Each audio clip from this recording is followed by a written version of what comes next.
Chapter 1. Learn to appreciate. Once upon a time, there was a man who was very helpful, kind-hearted, and generous. He was a man who will help someone without asking anything to pay him back. He will help someone because he wants to. And he loves to.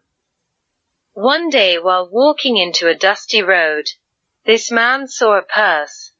So he picked it up and noticed that the purse was empty. Suddenly a woman with a policeman shows up and gets him arrested. The woman kept on asking where did he hide her money, but the man replied, "It was empty when I found it, ma'am." The woman yelled at him, "Please give it back. It's for my son's school fees." The man noticed that the woman really felt sad, so he handed all his money. He could say that the woman was a single mother. The man said, "Take these, sorry for the inconvenience."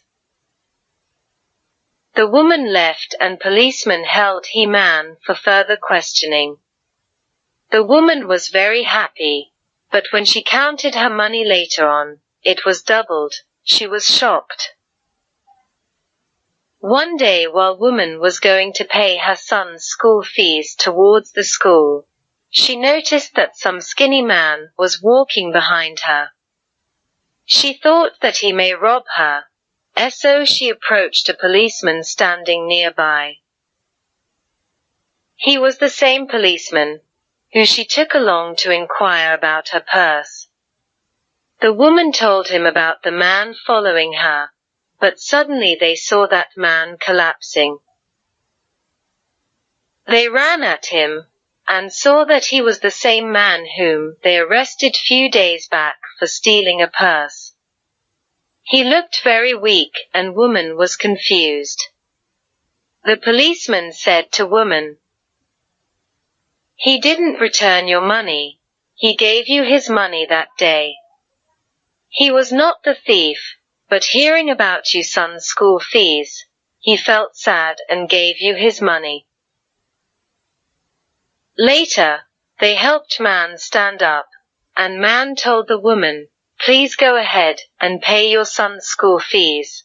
I saw you and followed you to be sure that no one steals your son's school fees." The woman was speechless. Chapter 2. The story started many years ago, during the Second World War, when a young Czechoslovak man, called František, decided to fight for the freedom of his country. He had to escape when the German army invaded Czechoslovakia, and was wandering through many countries. Before coming to England, František joined the army and also found his love and married his beloved woman. The war continued, and he set out on a away journey leaving his pregnant wife. He never came back, being killed in a foreign country, so close to his fatherland, and so far from his wife.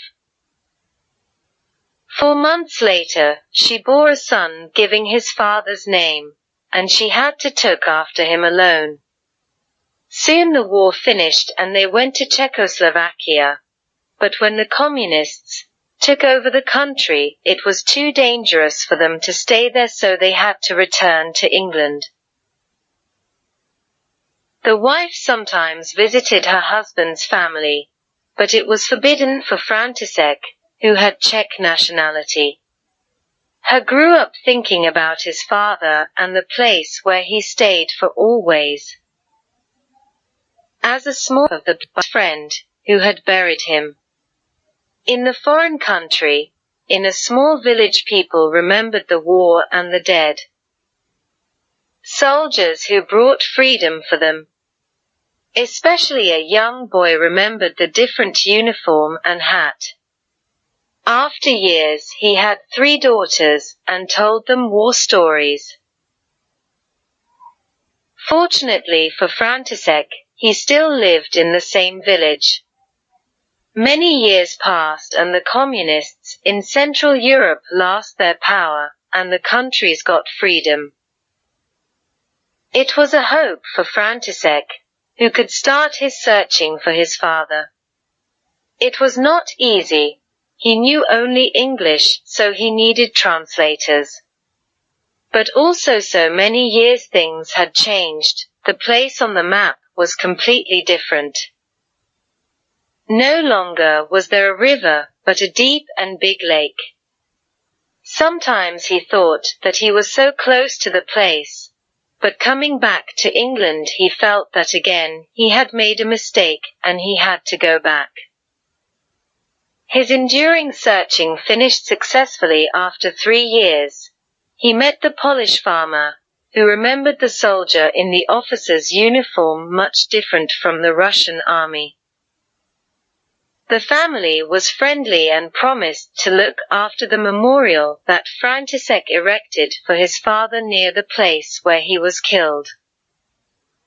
František was in contact with the farmer's daughter, who hardly spoke any English. They exchanged photographs and Christmas cards, and František visited the village to see his father's memorial. Although brought up in 2 different countries and in quite different situations, having a different life, age difference, and speaking 2 different languages, they had the same view for many things. Very similar dreams, romantic souls, and they both were free. They became friends and the friendship grew. Having known each other for 10 years they got married. The story, which started with war and pain, had a happy ending. František Jr. found his love where his mother lost hers. His father brought him love.